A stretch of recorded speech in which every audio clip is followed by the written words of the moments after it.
સામાન્ય સ્વરાજ્યની ચૂંટણીમાં આજે મતગણતરી ડીસા નગરપાલિકા મતગણતરીમાં ભાજપ પક્ષ તરફથી અગાઉ 9 બેઠક બિનહરીફ થઈ હતી, ત્યારે આજે ભાજપનો ભગવો લહેરાયો હતો અને ડીસામાં કમળ ખીલ્યું હતું।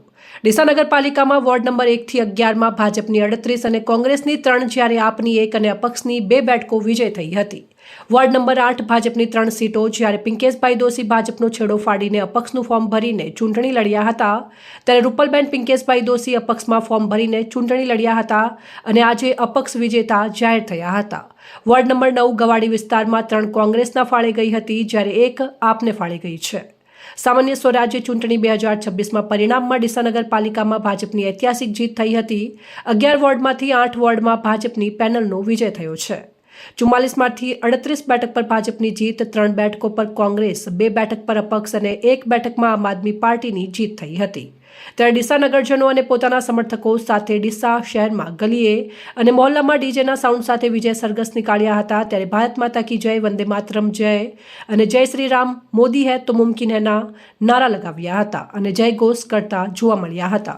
આજે ડીસા નગરપાલિકાની જંગી લીડ અને બહુમતી મળી છે। 44માંથી 38 સીટો તમને મળી છે, શું કહેવા માંગો છો? આ એક વિકાસની જીત છે। છેલ્લા 10 વર્ષથી જે નગરપાલિકા દ્વારા વિકાસના કામો થતા હતા, એ વિકાસને જોઈને ડીસા નગરની જનતાએ જોયું છે કે ભારતીય જનતા પાર્ટી જો વિજયી થશે તો વિકાસ થશે અને અમારા જે શીર્ષ નેતૃત્વ જે છે એમને જે આના માટે જે સારી એવી ફરજ બજાવી છે, સારા કામો કર્યા છે, એ માટે હું શીર્ષ નેતૃત્વનો, અમારા ભારતીય જનતા પાર્ટીના કાર્યકર્તાઓનો અને નગરજનોનો ખૂબ ખૂબ આભાર માનું છું। હવે ડીસાનો વિકાસ કેવો રહેશે? ખૂબ સારો થશે। જે બાકીના વિકાસના કામો બાકી પડ્યા છે, ગટરના કોઈ રોડના, એ થઈ જશે। આજે ડીસા નગરપાલિકામાં 44 સીટોમાંથી 38 સીટો આવી છે, એ સીટોની જીતની ખુશીમાં શું કહેવા માંગો છો?